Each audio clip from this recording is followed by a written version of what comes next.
Peace and blessings, rays of light. How are you? I'm so excited. And I just can't hide it.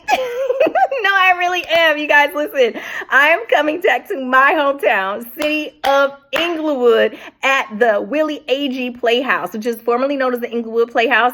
And in that playhouse on March 29th, where creators come to create, we are going to be manifesting our dreams and living our life's purpose. Yes, indeed. If you are ready to shine like the star you are, to actually get clear on your mission, your purpose, your intentions, and why you're even here on this planet, to get rid of your roadblocks, your stress, your anxiety, your negative self-talk, and get aligned with your mind, your body, your spirit, your emotions, your environment, the 5-star points, then you need to be there March 29th between 12 and 4. Click on the link in my bio and come learn how to shine like the star that you truly are.